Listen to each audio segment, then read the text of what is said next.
Amados do Senhor, graça e paz da parte de Cristo Jesus, nosso Senhor e Salvador. Nós estamos dando início a mais uma transmissão ao vivo do nosso culto. E eu quero ler inicialmente o Salmo de número 2. Pegue a sua Bíblia, deixe-a aberta no Salmo de número 2 e acompanhe comigo a leitura. Porque se amontinam as nações e os povos tramam em vão? Os reis da terra tomam posição e os governantes conspiram unidos contra o Senhor e contra o seu ungido e dizem: façamos em pedaços as suas correntes, lancemos de nós as suas algemas. Do seu trono nos céus, o Senhor põe-se a rir e caçoa deles. Em sua ira os repreende e em seu furor os aterroriza, dizendo: eu mesmo estabeleci o meu rei em Sião, no meu santo monte. Proclamarei o decreto do Senhor. Ele me disse: tu és meu filho, hoje te gerei. Pede-me e te darei as nações como herança e os confins da terra como tua propriedade. Tu as quebrarás com vara de ferro e as despedaçarás como a um vaso de barro. Por isso, ó reis, sejam prudentes. Aceitem a advertência, autoridades da terra. Adorem o Senhor com temor. Exultem com tremor. Beijem o Filho, para que ele não se ire e vocês não sejam destruídos de repente. Pois num instante acende-se a sua ira. Como são felizes todos os que nele se refugiam.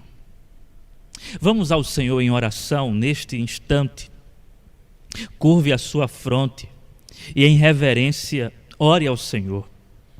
Abra o seu coração e confesse os seus pecados ao nosso Deus que a tudo vê. Pai bendito e amado, nós estamos diante da Tua santa e gloriosa presença.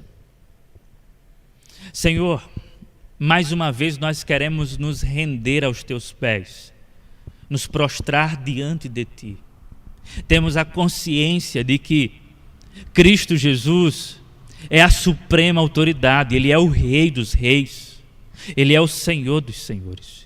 Ele conquistou este direito, vindo até nós, sendo obediente em nosso lugar, morrendo como sacrifício substitutivo e depois, de maneira gloriosa, ressuscitando dentre os mortos. Nos curvamos a Ti, ó Deus, por causa do que fizeste por nós em Cristo Jesus.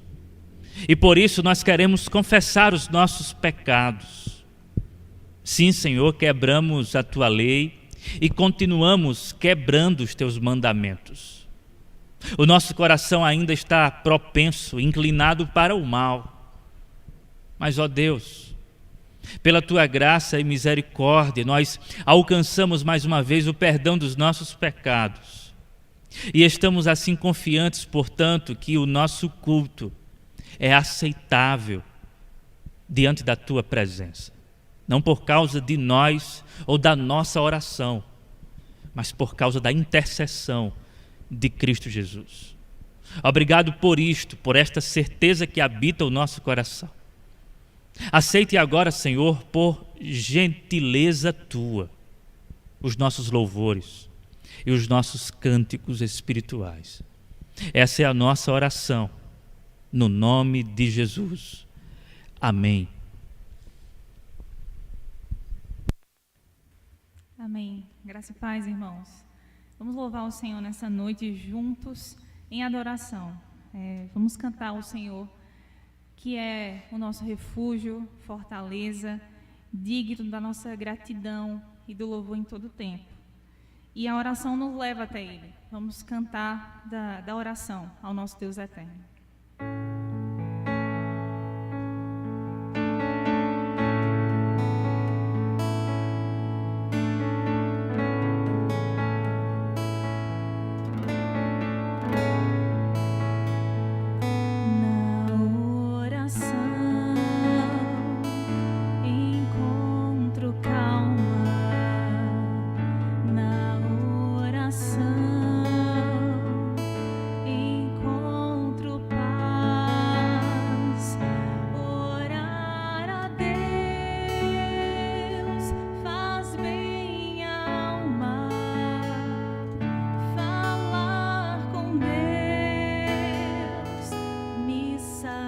satisfaz.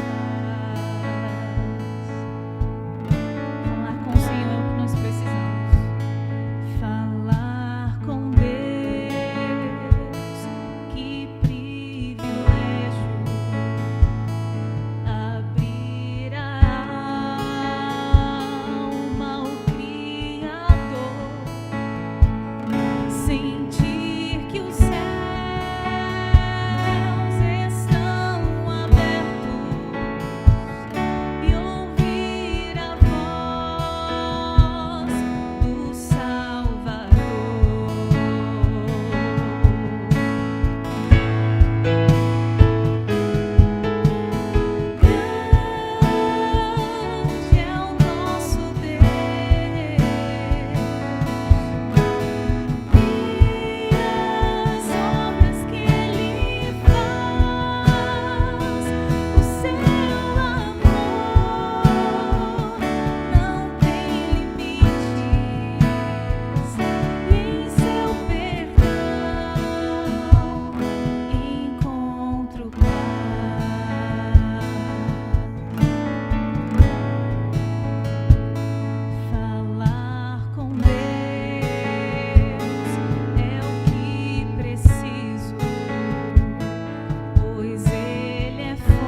meu cordeiro que foi morto, santo, santo ele é. Um novo cântico ao que se assenta sobre o trono dos céus.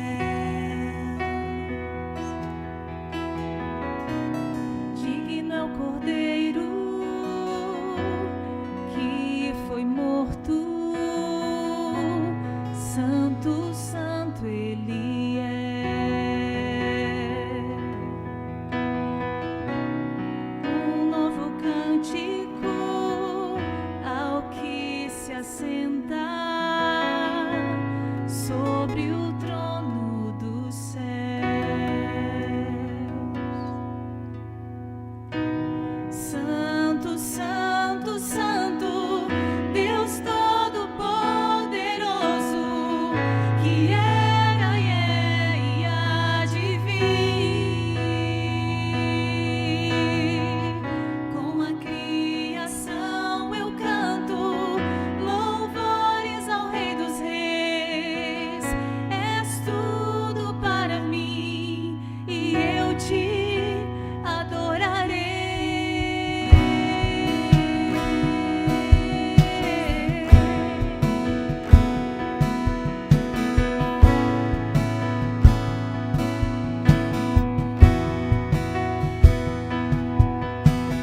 Louvado seja o nosso Senhor e Salvador Jesus Cristo. Ele é o Cordeiro e também é o Leão. Que a nossa vida seja vivida para a glória e louvor do seu nome. Amados, antes de nós meditarmos na palavra do Senhor, eu quero compartilhar apenas algumas informações. A primeira delas, você já sabe do nosso aplicativo Igreja Presbiteriana Renascer? Você já baixou no seu celular esse aplicativo? Se você é membro da nossa igreja, baixe o aplicativo. Ele será de fundamental importância para esse momento que nós estamos vivendo, mas não apenas para o momento atual. Será de fundamental importância para o futuro da igreja. Então, baixe o aplicativo, está aparecendo aí certamente na tela, Igreja Presbiteriana Renascer. Não baixe agora, por favor, para não atrapalhar, deixe para o final do nosso culto. Você está seguindo as nossas redes sociais? Espero que sim. Siga o nosso Instagram, siga o Facebook e esteja atento às nossas mensagens que são transmitidas pelo YouTube. Gostaria de lembrá-lo e lembrá-la das nossas contribuições. Os irmãos sabem que a igreja continua funcionando, exceto os nossos cultos públicos, mas a igreja continua com as suas obrigações e com as suas responsabilidades. Então eu quero estimular, incentivar você a continuar contribuindo e cooperando com a obra do Senhor, com o seu dízimo, com a sua oferta. E faça isso com alegria de coração. Por falar em contribuição, eu quero apelar ao seu coração para contribuir também com as nossas cestas básicas. Acredito que a maioria sabe que há uma ação básica solidária para com algumas famílias que são mais necessitadas, mais carentes de recursos básicos, como por exemplo feijão, arroz, comida.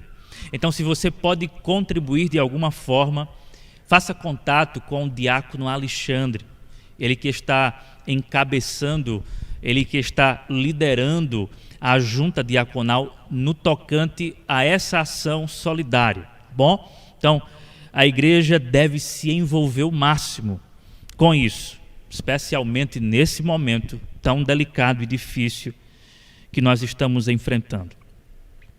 Irmãos, o nosso irmão Jean, juntamente com a sua esposa Ana Maria, ambos estão oferecendo esse culto em ação de graças ao nosso Deus, por dois motivos. O primeiro deles, a recuperação de ambos.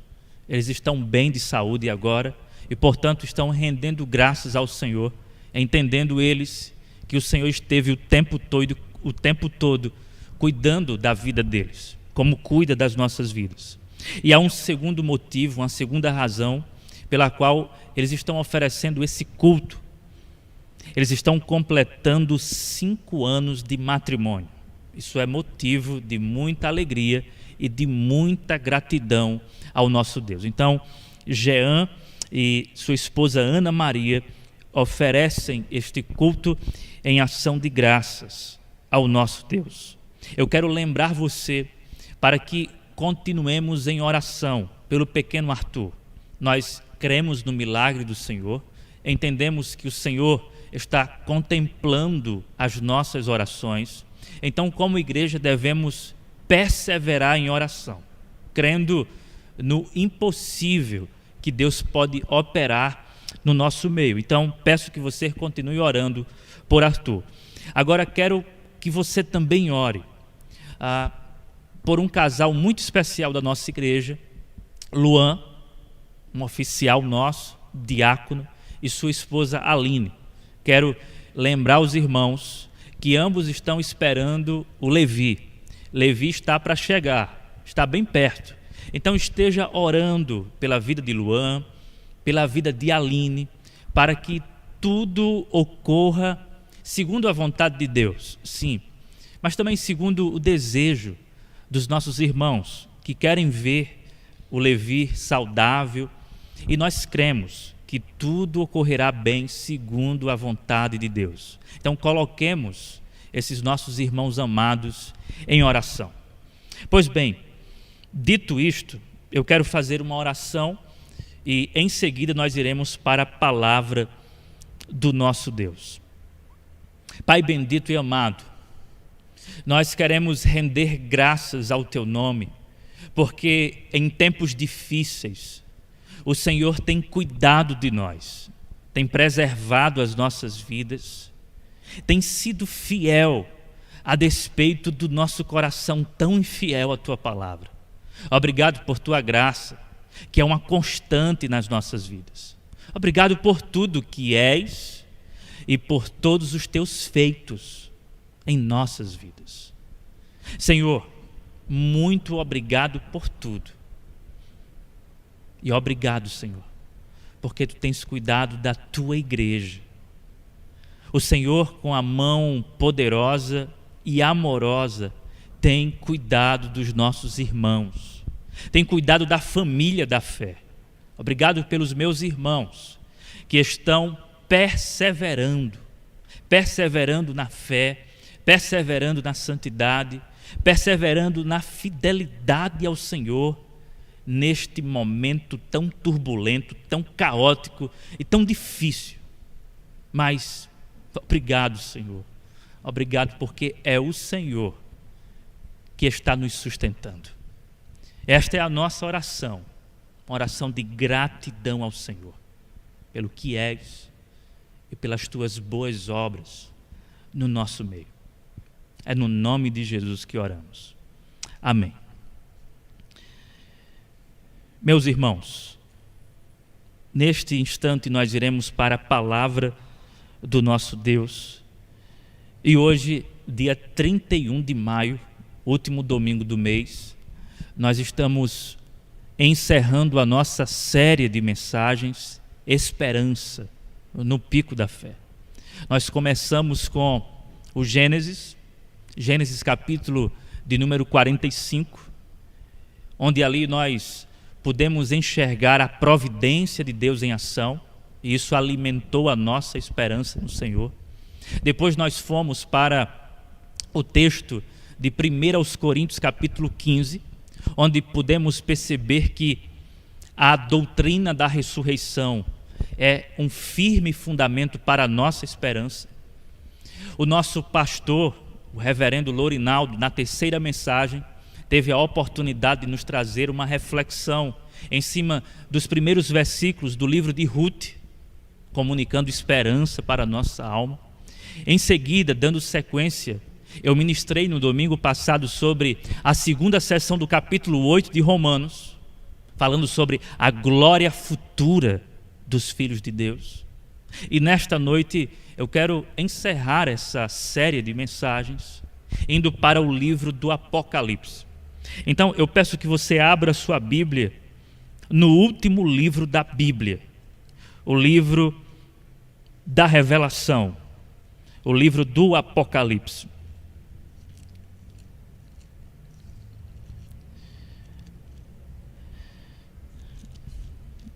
Encontre o penúltimo capítulo, o capítulo de número 21. Nós iremos fazer uma breve leitura, iremos ler apenas os primeiros versos, do versículo 1 ao versículo de número 4.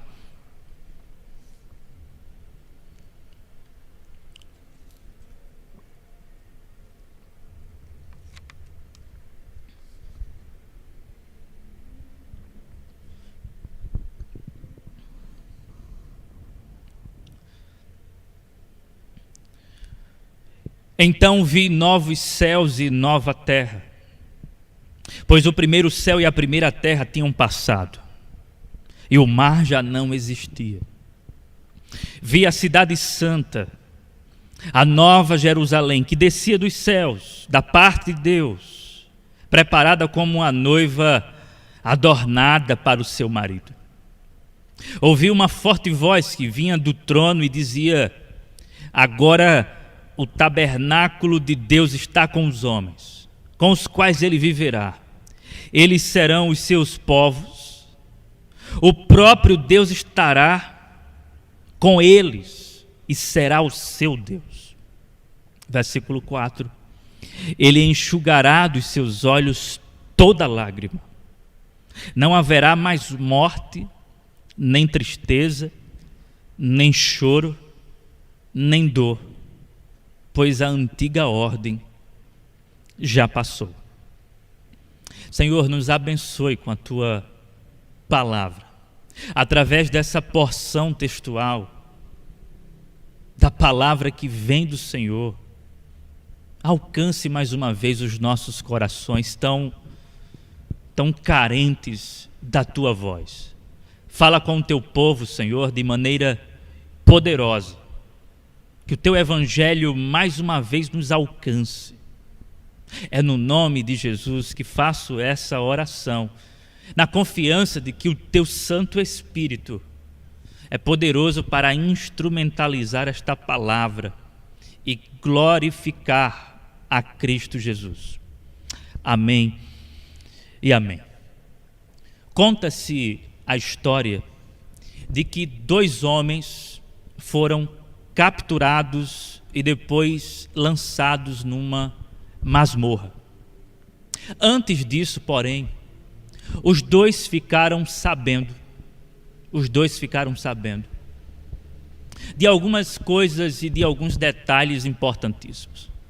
Um deles ficou sabendo que a sua esposa e o seu filho haviam sido mortos. O outro, porém, ficou sabendo que a sua esposa e que o seu filho não haviam sido mortos. Ambos foram parar no cárcere, na masmorra, na prisão. Foram sentenciados a 10 anos de confinamento. Nos primeiros anos,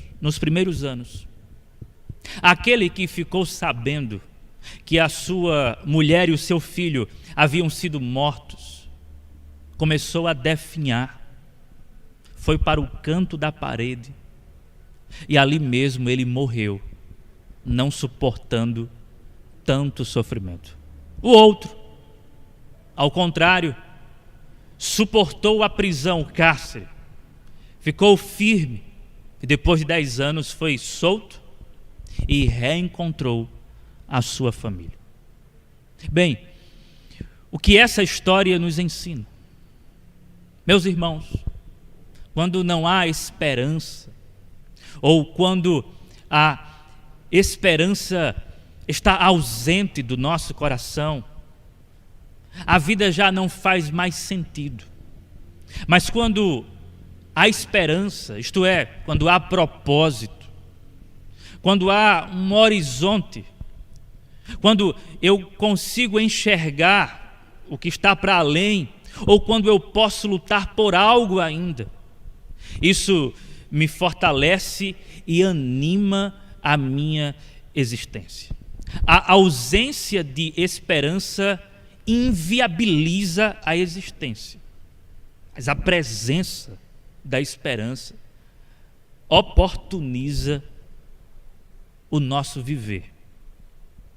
Como disse o psiquiatra austríaco, que experimentou sofrimento nos campos de concentração nazista, quando se tem um porquê, não importa o como.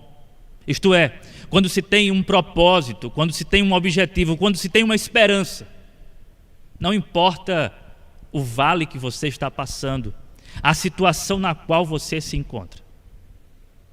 Veja, eu estou falando de esperança num sentido horizontal, mas a nossa série não é sobre uma esperança, por exemplo, que se apoia no reencontro daquele prisioneiro com a sua mulher e com o seu filho. Porque a esperança cristã, ela não está apoiada em coisas efêmeras, passageiras, mortais e corruptíveis. Ao contrário, a esperança cristã está ancorada no que é eterno, no que é imortal e no que é incorruptível, uma vez que a nossa esperança está em Deus, a nossa esperança vem do alto. Portanto, a nossa esperança é suprema.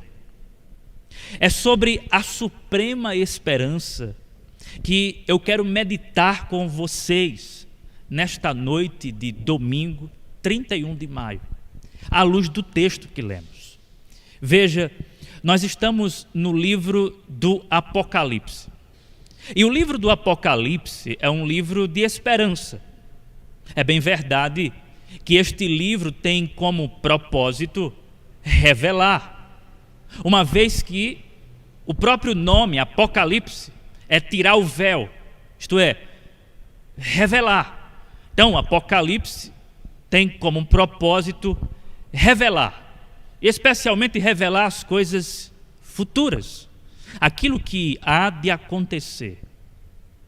Mas nós não podemos perder de vista o propósito deste livro de consolar e de alimentar esperança o povo sofredor de Deus. Esse livro foi escrito no final do primeiro século. Na época, Domiciano era o imperador.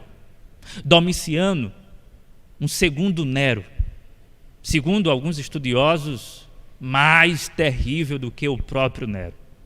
E Domiciano, com a sua tirania, ele empreendeu esforços para fazer com que o povo de Deus, a igreja do Senhor Jesus Cristo, os cristãos, sofressem. Debaixo da sua tirania, muitos cristãos, por exemplo, perderam as suas casas, tiveram os seus bens confiscados, foram amarrados em estacas, incendiados, morreram por causa do evangelho e por causa da perseguição contra eles. Então, o contexto no qual este livro foi escrito e o público original nos é muito esclarecedor para nós entendermos o porquê que esse livro foi escrito e entregue, com que propósito ele foi entregue à igreja ou às 7 igrejas do primeiro século. Mas não somente as igrejas da época, como também as igrejas de todas as épocas. Em especial, o livro do Apocalipse, com o propósito de consolar, de nos animar com esperança. Em especial, ele nos permite, no texto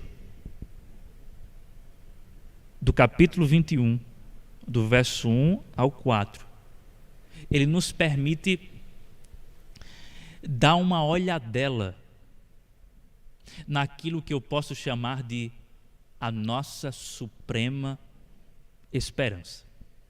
É como se uma janela da eternidade se abrisse e o Senhor nos convidasse a olhar. Olhe, admire, contemple, perceba. Essa é a esperança que eu tenho reservada para vocês.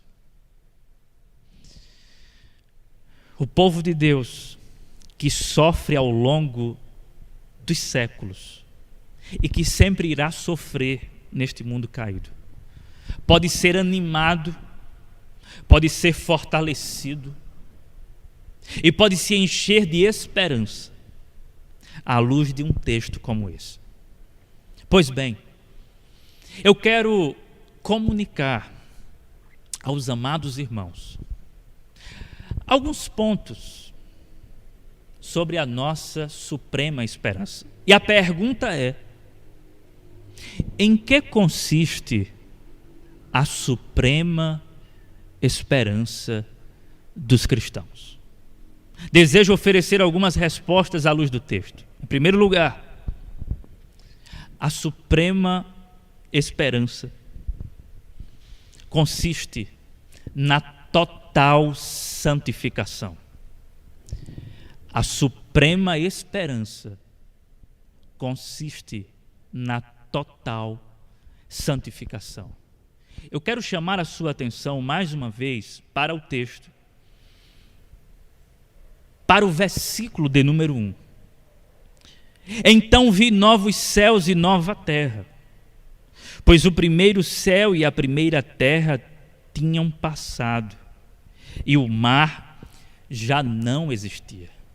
Meus irmãos, sobre esse versículo, o Dr. William Hendriksen, analisando não apenas o verso, mas também o livro do Apocalipse, ele faz um comentário muito pertinente e que é importante para nós entendermos o que é que João está querendo dizer aqui nesse versículo. Ele diz o seguinte: a Bíblia, ela deve ser considerada como uma linda flor. E ele diz: Gênesis é a semente. Os outros livros que se seguem numa sequência cronológica é a planta em desenvolvimento. O Apocalipse, então, é a flor em seu auge de beleza. Esse é o comentário que o Dr. William Hendriksen faz no intuito de fazer uma conexão entre o primeiro livro da Bíblia e o último livro da Bíblia. Semente, planta em desenvolvimento e a flor em sua beleza, em sua plenitude. O que é que ele está querendo dizer com isso? Com outras palavras, William Hendriksen está dizendo: olha, a criação original de Deus, que fora infectada pelo pecado, sujeita à vaidade, como nós já vimos em Romanos, sujeita à futilidade, que está amaldiçoada, essa criação original de Deus, ela será restaurada. Há uma íntima relação entre o primeiro versículo do Gênesis, no princípio criou Deus os céus e a terra, com esse verso, versículo 1 do capítulo 21. Então vi novos céus e nova terra, pois o primeiro céu e a primeira terra tinham passado e o mar já não existia. Além desse comentário muito esclarecedor do Dr. William Hendriksen, eu quero que você note e seja informado que quando João faz uso do adjetivo novo, veja, então vi novos céus e nova terra. Há duas possibilidades na língua grega, a língua original do Novo Testamento. Há duas possibilidades que os autores, e no caso o autor João, poderia usar para adjetivar.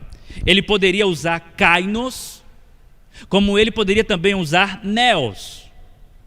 Mas ele usa de maneira proposital o adjetivo kainos. E por que não neos?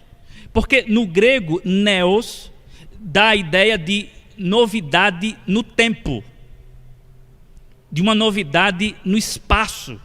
Quando nós usamos a expressão, por exemplo, neocalvinismo, neopuritanismo, isto é, há algo novo no tempo, há um movimento antigo, mas há agora um novo movimento, neopentecostalismo. Então, o neo é usado para indicar algo que é novo na história, mas o kainos dá a ideia de qualidade e não de tempo. Quando João então diz, então vi novos céus e nova terra, ele não está falando de algo que é completamente novo, como se a criação original de Deus fosse aniquilada e agora aparecesse algo novo. Não, ele vê uma continuidade e ele está dizendo o seguinte: a criação original de Deus, ela será rejuvenescida de maneira gloriosa. O diabo não frustrou o plano criacional de Deus. O que é que vai acontecer aqui, irmãos? Vai acontecer uma renovação na estrutura cósmica. O que o texto nos indica é que tudo será restaurado. Isso está em acordo com o texto de Paulo, quando ele escreve em Romanos capítulo 8, falando da criação que geme. Nós já vimos esse texto. Então João está vendo uma terra glorificada, rejuvenescida. É importante aqui as palavras do doutor Heber Campos, quando comentando esse texto, ele diz assim: com isso, Deus não fará desaparecer a sua criação. O que vai desaparecer é toda a maldição da criação. Em outras palavras, Deus varrerá essa terra de toda imundície, de toda injustiça, de todo pecado, de todo mal. Essa é a ideia do texto. Agora, para que esse pensamento fique ainda mais sólido e mais claro, veja o que João diz: então vi novos céus e nova terra, pois o primeiro céu e a primeira terra tinham passado e o mar já não existia. Não é que não vai haver mar, não acredito nisso. Talvez você desconfie um pouco da minha interpretação pelo fato de eu gostar de mar. Eu amo o mar. O mar é uma criação de Deus. Mas por que o texto diz que e o mar já não existia? Porque na Bíblia, o mar, na maioria dos casos, é sinônimo, é símbolo de caos, de juízo, de conflito. Por exemplo, ainda no Apocalipse, capítulo 13, então vi uma besta que emergia do mar. Veja, do mar. Por que do mar? Porque o mal representava para a cultura, principalmente a cultura judaica da época, caos, desordem, conflito, mal. Então, quando o texto diz não haverá, o mar já não existia, o que esta declaração está comunicando é: já não vai existir mais mal, conflito, separação. E é interessante isso, irmãos, porque veja, João está na ilha de Pátimos. Então, o mar deixa João em aflição, porque o separa, ele está ilhado. As águas não possibilitam que João saia daquele confinamento. Então, quando ele vê que o mar já não existia, a mensagem é: você não vai mais viver isso, não haverá mais separação, não haverá mais banimento, você não será mais banido de nada, João, não haverá mais sofrimento. Essa é a ideia do texto. Pois bem, dito isso, irmãos, dito isso, concluímos que uma vez que Deus está fazendo e irá fazer finalmente uma nova criação,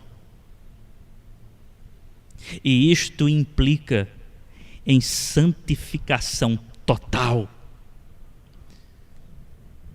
qual é a aplicação prática para nós?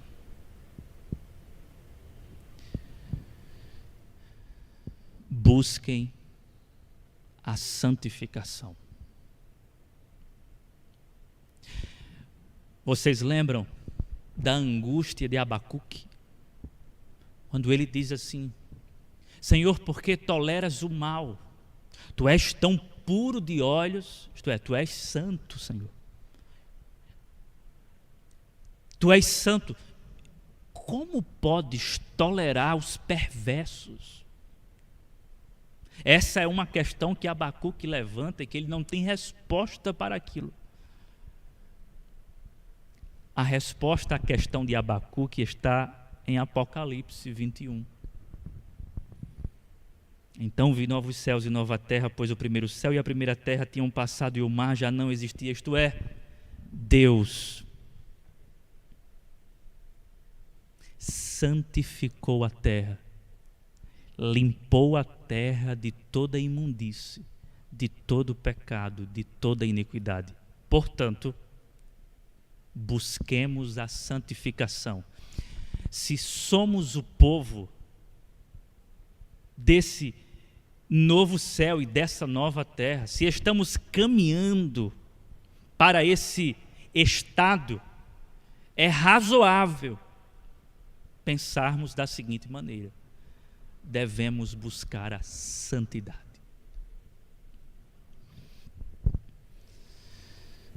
O autor aos Hebreus já disse em sua carta, capítulo de número 12, versículo de número 13, quando ele diz na parte B, olha, sem santificação ninguém verá o Senhor.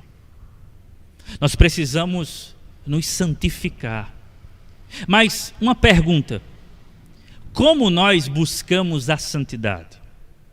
Eu sei que essa é uma pergunta bastante genérica e que nós poderíamos gastar um ano inteiro respondendo essa pergunta.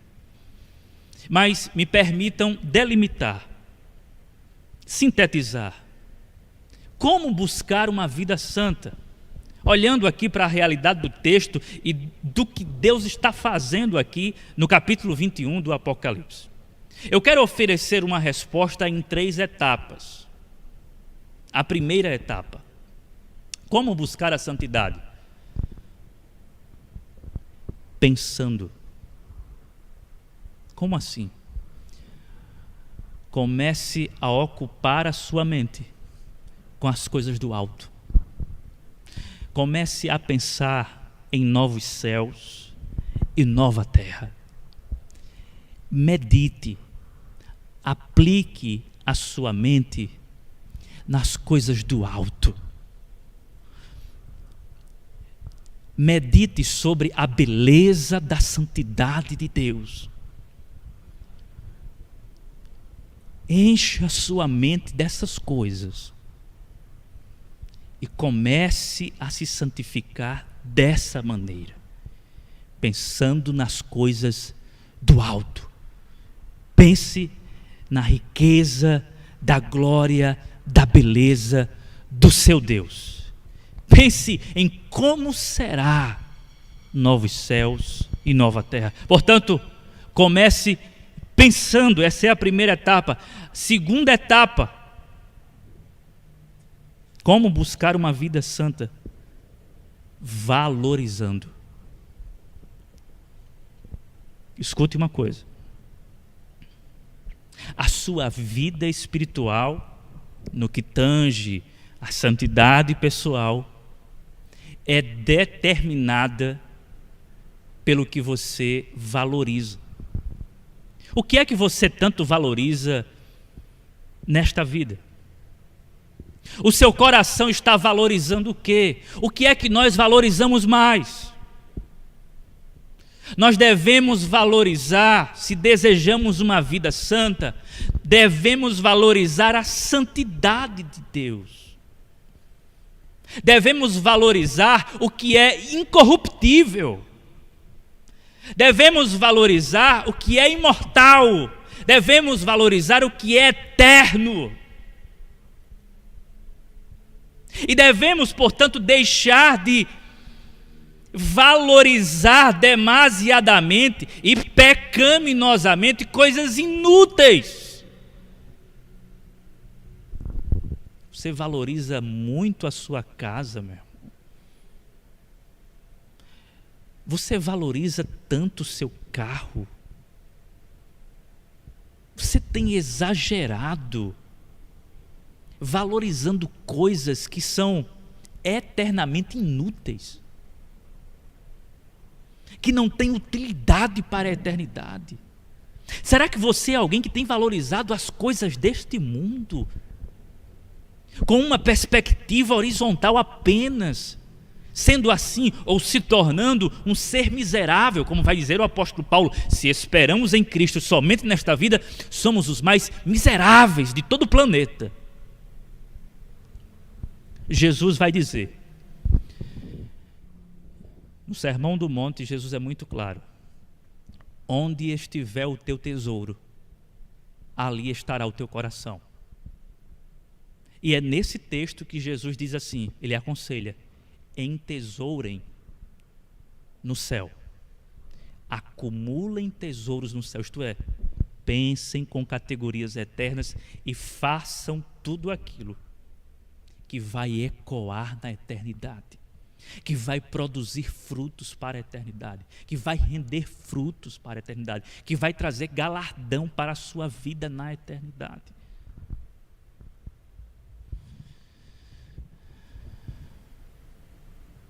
Valorize novos céus e nova terra. A sua vida espiritual é determinada por aquilo que você mais valoriza. Ou você valoriza Deus, ou você valoriza Mamon. Ou você confia em Deus, ou você confia no dinheiro.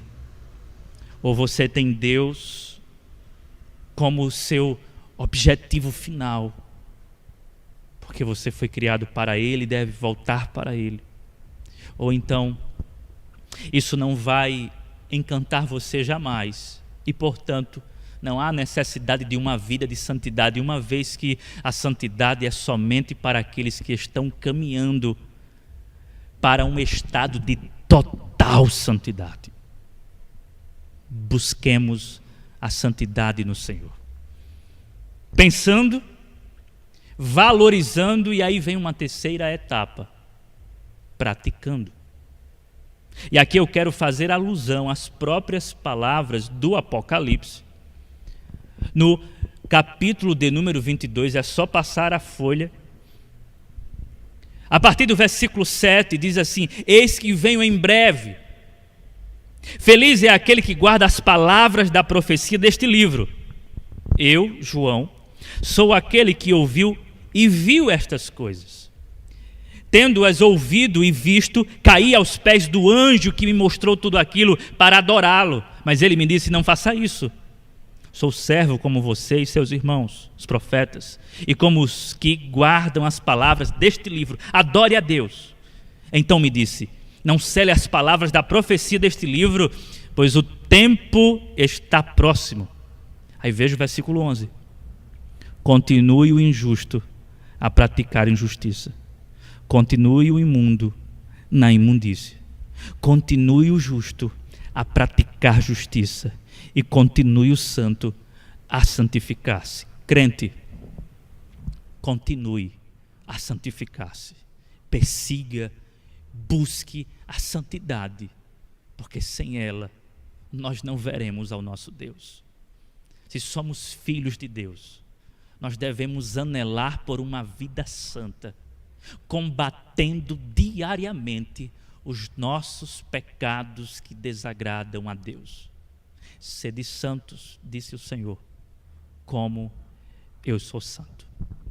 Em primeiro lugar, amados, portanto, em que consiste a santidade? Consiste na total santificação. Mas em segundo lugar, em que consiste a santidade? Consiste na total comunhão. Na total comunhão. Antes de nós entendermos os versículos seguintes, é importante que fique claro o seguinte: a literatura apocalíptica, ela tem algo que é bem peculiar da literatura, do gênero, e que deve ser respeitado pelo leitor e pelo intérprete, que são as metáforas que sobrepõem umas às outras para comunicar uma única ideia. A literatura apocalíptica, com as suas metáforas, com os seus simbolismos, tem muito disso.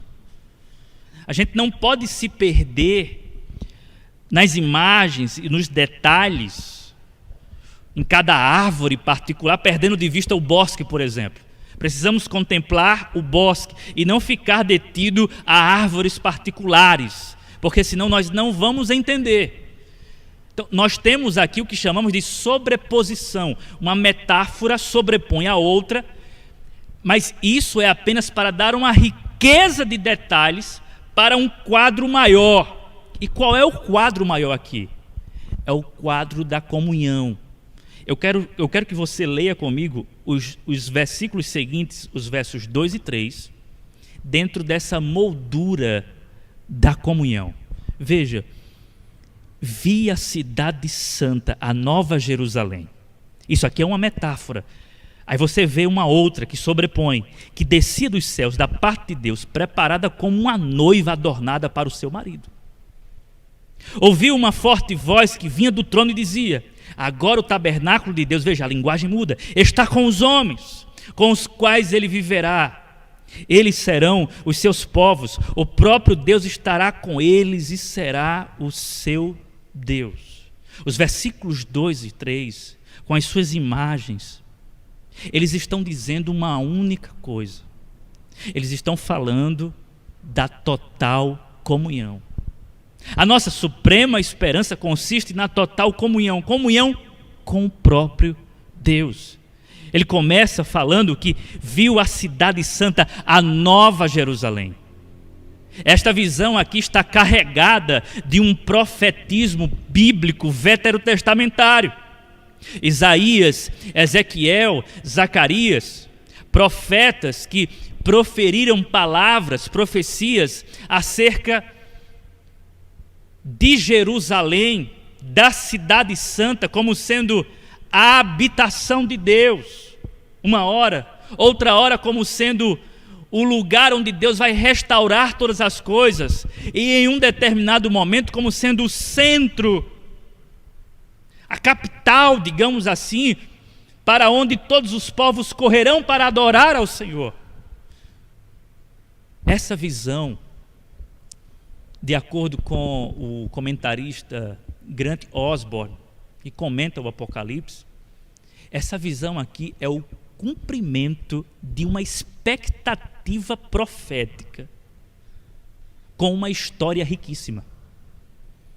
Todas as profecias do Antigo Testamento estão se cumprindo aqui nessa visão.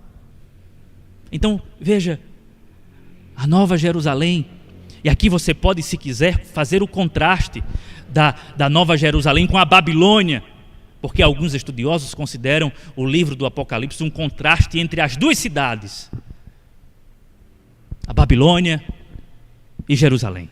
Mas aqui a Nova Jerusalém, fazendo um contraste com tudo aquilo que é mal, porque a Babilônia representa a maldade, a impiedade. Já a Nova Jerusalém é o oposto, é a santidade de Deus. Mas se você preferir, a Nova Jerusalém pode ser uma Jerusalém que não vai apostatar mais, porque o povo de Deus vivia apostatando. Então a Nova Jerusalém agora é essa nova cidade que não vai se corromper mais. Depois dessa visão, dessa metáfora, a gente passa para uma outra ideia. Ou melhor, para um novo simbolismo que comunica a mesma ideia. Essa Nova Jerusalém, ela desce dos céus da parte de Deus como uma noiva ataviada para o seu marido.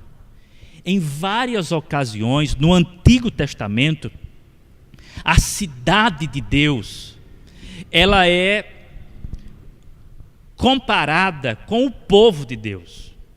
Em muitas ocasiões, em vários textos proféticos, a cidade de Deus é o povo de Deus é a cidade de Deus. Há algo intrínseco aqui. Então, essa nova cidade, essa nova Jerusalém, a cidade da verdade, como vai usar a expressão o Zacarias, essa cidade, ela se confunde agora com o próprio povo de Deus. Veja, a imagem muda, mas é a mesma ideia. Está falando da noiva. E por várias vezes, o povo de Deus é como a esposa de Deus. E nós gostamos de usar o termo noiva. Esse é o termo certo, porque o casamento ainda não aconteceu. Mas o casamento aqui acontece. Percebe que a ideia vai sendo aprofundada, a ideia de intimidade. O que é que nós temos aqui, irmãos? Nós temos aqui as bodas do Cordeiro. Nós temos aqui celebração do casamento. Aqui é o céu beijando a terra e selando o casamento para sempre. Aqui é de fato o noivo vindo com a sua noiva para a realização de uma aliança eterna, que já fora feita, mas que ainda não. Aqui é o cumprimento total, aqui é o início da festa. Podem festejar e sejam felizes para sempre. Logo em seguida, no versículo 3, ouvi uma forte voz que vinha do trono e dizia: agora o tabernáculo de Deus está com os homens, com os quais ele viverá. Eles serão os seus povos, o próprio Deus estará com eles e será o seu Deus. Percebam, irmãos, aqui é o clímax da visão que comunica a comunhão de Deus com o seu povo. E aqui ele vai usar a expressão: agora o tabernáculo de Deus está com os homens. Antes do templo, você tem no Antigo Testamento o tabernáculo como sinal da presença de Deus no meio do seu povo. Então, a linguagem está carregada de significado. O que João está dizendo é: Deus está definitivamente casado com o seu povo para sempre, por toda a eternidade. A comunhão aqui, a aliança, o casamento, não há mais divórcio. Deus está com o seu povo, o povo de Deus está com o seu Deus. Diante disso, qual seria a aplicação prática para nós, irmãos? Busquemos uma vida de oração. Uma vez que o texto está falando de plena comunhão com Deus, enquanto esse casamento não se concretiza, como noiva que somos, igreja, nós devemos ter uma vida de comunhão com o nosso Deus, e isto através de uma vida de oração. Estou certo que quando o assunto é oração, há um universo para ser explorado. Por esta razão, eu quero falar sobre 2 tipos de oração apenas,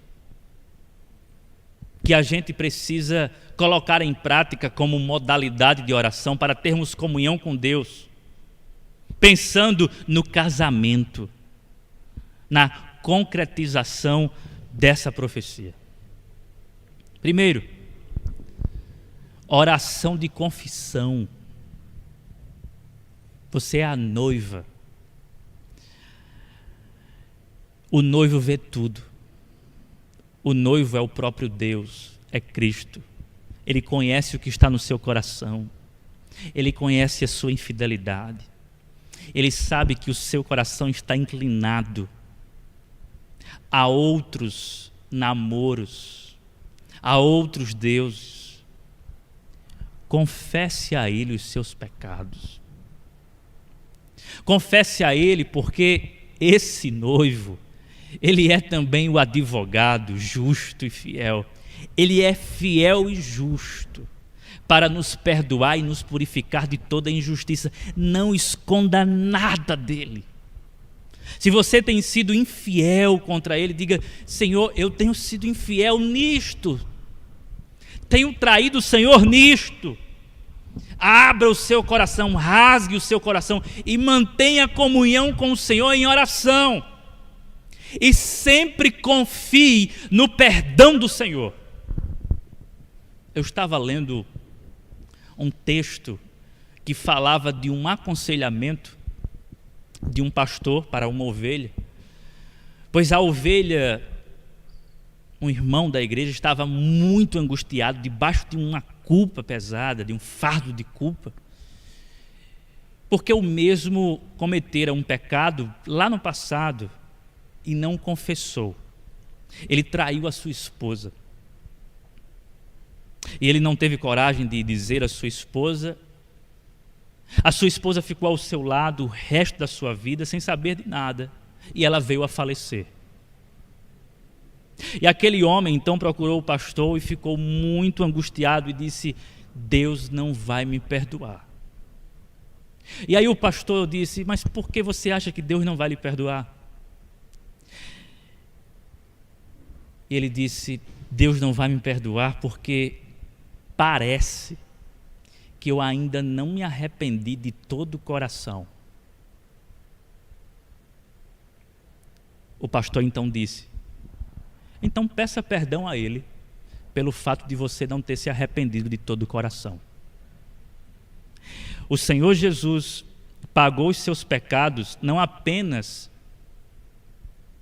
pecados extraconjugais. O Senhor Jesus também pagou a sua conta de um coração endurecido. Ou você pensa que ele morreu por uma coisa e por outra não?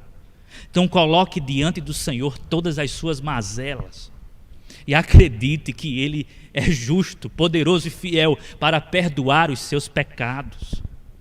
Veja, tenhamos uma vida de comunhão com o Senhor, confessando todos os nossos pecados, até mesmo a dureza do nosso coração. Ou então: Senhor, eu não estou com muita vontade de te buscar ultimamente. Eu preciso que o Senhor me perdoe, porque eu preciso ter comunhão contigo. Cristão, você deve nutrir uma vida de oração. Por quê? Porque o casamento está prestes a acontecer. Você precisa estar falando com o noivo, e o noivo está falando com você. Experimente os prelúdios do casamento em oração. Primeiro em oração de confissão e depois em oração de anseio. Como é essa oração de anseio? É anelar pelo retorno do noivo. Como é que você tem orado? Apenas pedindo a Deus coisas? Apenas pedindo que Deus resolva os seus problemas?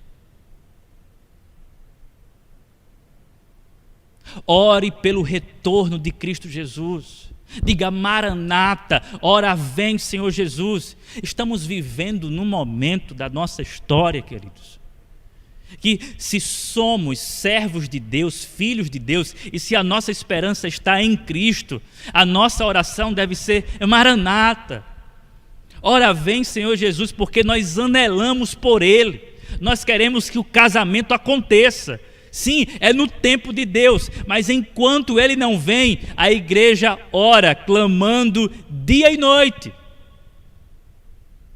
porque ela não suporta a presente situação, o seu presente estado, a sua condição caída. Ela quer a restauração de todas as coisas. Mais do que isso, a noiva quer estar com o seu noivo e quer estar com ele face a face para sempre. Então ore ao Senhor dizendo: Senhor, Maranata, ora vem, Senhor Jesus. Oração de anseio. Você anseia pelo Senhor? Espero que sim. Caso contrário, isso pode ser um sinal de que você não é noiva. Mas se você deseja Ele, Isso é um forte indicador que você é filho de Deus.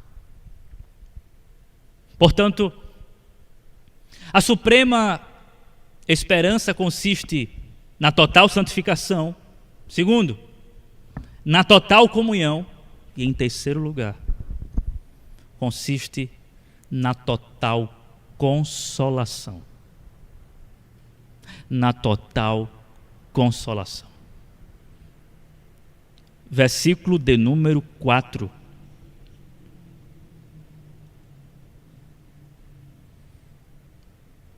Ele enxugará dos seus olhos toda lágrima. Não haverá mais morte, nem tristeza, nem choro, nem dor, pois a antiga ordem já passou.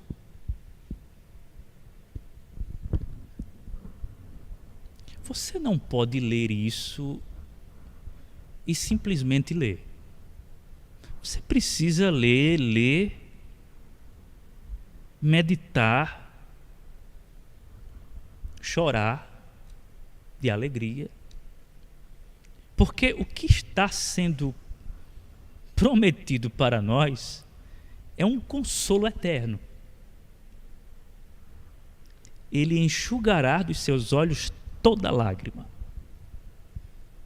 Não haverá mais morte, nem choro, nem dor, pois a antiga ordem já passou. Veja, depois da aliança eterna de Deus com o seu povo, depois da santificação total e depois da comunhão total, você tem então um resultado final. Que resultado final é esse? É uma bem-aventurança eterna.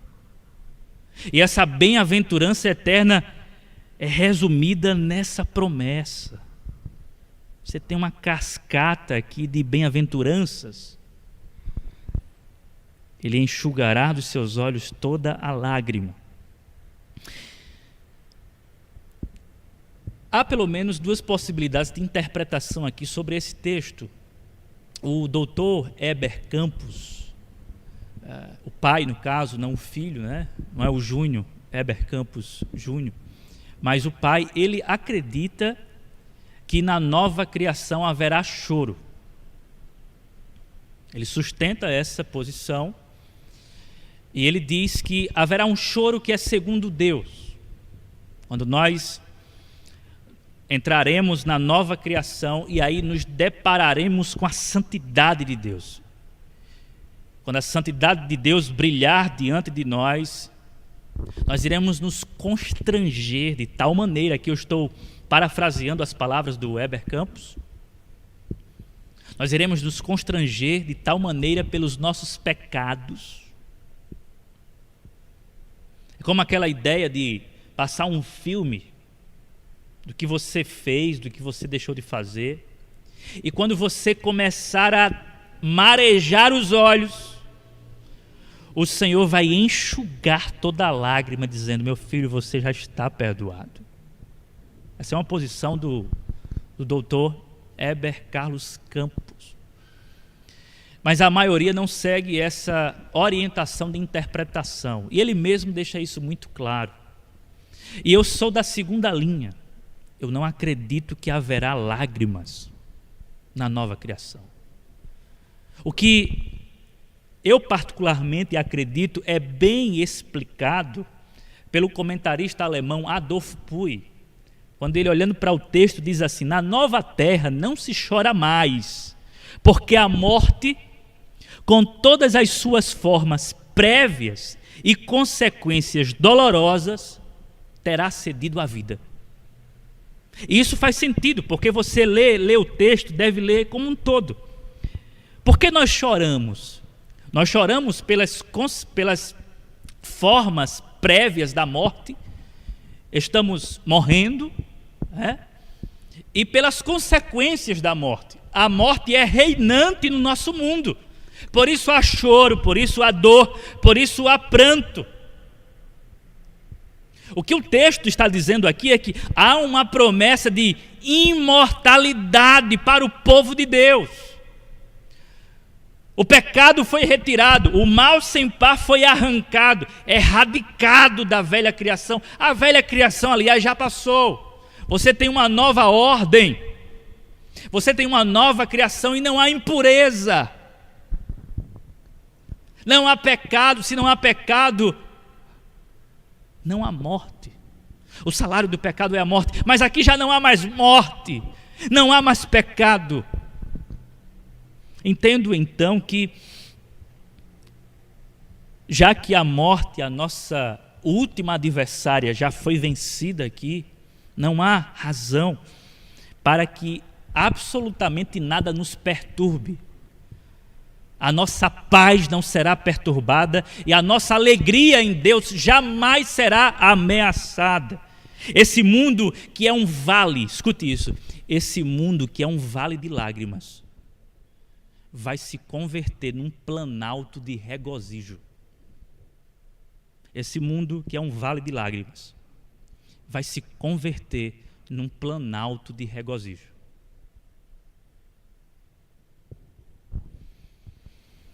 Você está caminhando em direção a uma felicidade infinita. Você está rumando em direção a um transbordar de alegria que não tem fim.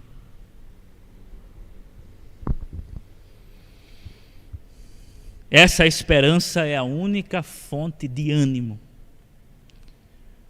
para os cristãos de todas as épocas que sofrem.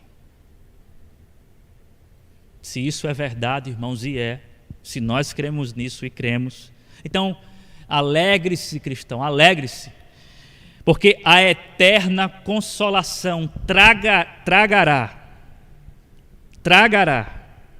a passageira lamentação. Anote isso no seu coração. A eterna consolação tragará a passageira lamentação. O lamento de hoje é passageiro, o de amanhã é passageiro.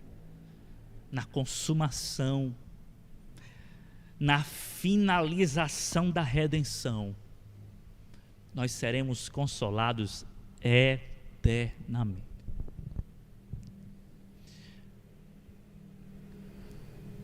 É isso, irmãos, que explica, estou certo disso, é isto que explica o porquê que os nossos irmãos do primeiro século sofriam sem recuar, sem negar ao Senhor. É por esta verdade, e esta verdade explica o porquê da coragem augusta dos nossos pobres irmãos que viveram debaixo de grande e terrível perseguição. É isso que explica o porquê que o apóstolo Paulo foi para a guilhotina. É isso que explica a razão de João ter sido banido para a ilha de Patmos. É a confiança nessa promessa que explica o porquê que os cristãos do primeiro século, ou dos primeiros séculos da vida da igreja, iam para a morte com galhardia. É isto que explica, por exemplo, o bispo de Antioquia, o Inácio de Antioquia, quando ele vai para uma arena para ser entregue aos leões, às feras selvagens. É isso que explica a fala dele, a oração dele, antes de ser devorado pelas feras. Ele faz uma oração, e a oração é a seguinte: eu sou trigo de Deus, e os dentes das feras hão de moer-me, para que eu seja oferecido como um limpo pão de Deus. É isso que explica os cristãos de hoje, que estão em países perseguidos, mas que não, em países que estão perseguindo os cristãos e que não recuam em sua fé. É isso que explica, somente isso pode explicar. A confiança nessa promessa é a única coisa. Caso contrário, seria inútil, seria estúpido da nossa parte.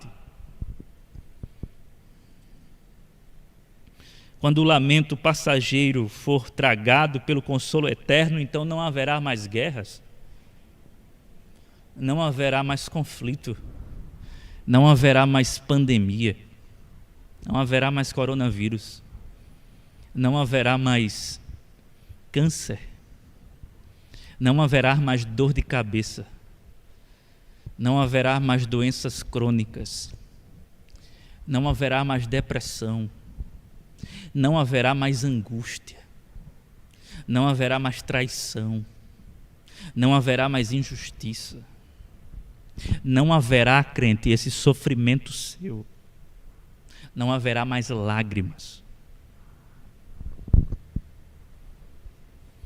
Eu quero encerrar com um parágrafo do Donald Carson, quando em seu livro O Deus Presente, é um livro que eu indico. Se você deseja ter uma leitura panorâmica da Bíblia, de uma maneira não somente teológica, mas devocional, aplicada ao coração, leia esse livro, O Deus Presente, do Donald Carson, uma das maiores autoridades em Novo Testamento. No último capítulo, analisando o Deus que triunfa, ou o triunfo de Deus, eu quero ler o que o Donald Carson fala, é fantástico. Eu vou terminar com as suas palavras. Você já tentou imaginar como seria não somente ser perfeitamente puro e imaculado, mas também viver em uma cultura imaculada e totalmente pura? É tão difícil imaginar isso. Como seria nunca ter mentido a respeito de algo ou de alguém? Como seria ter sempre amado a Deus de coração, alma, mente e força, e o seu próximo como a você mesmo? Como seria viver em uma sociedade em que isso era verdadeiro quanto a todos ao seu redor? Como seria? Você entende? Isso é normal na mente de Deus. Era assim que acontecia no princípio. É assim que acontecerá no final. Na existência pós-ressurreição, sem qualquer possibilidade de cair de novo. Nenhuma impureza jamais entrará ali. Nenhuma rivalidade, nenhuma cobiça, nenhum holocausto, nenhum ódio, nenhuma traição, nenhuma inveja, acima de tudo, nenhuma idolatria. Todos os que entrarem ali serão completa, plena, total e alegremente teocêntricos, porque é assim que as coisas deveriam ser. Achar todo o nosso supremo gozo e contentamento no Deus presente, o Deus que se revela para sempre, perfeita e inesgotavelmente diante de seu próprio povo, comprado por sangue. Isso significa que toda a cultura do novo céu e da nova terra será impregnada com shalom, o bem-estar, a prosperidade e a paz social, cuja imensurável fonte é aquele que está sentado no trono e é o Cordeiro. Eu quero orar com você.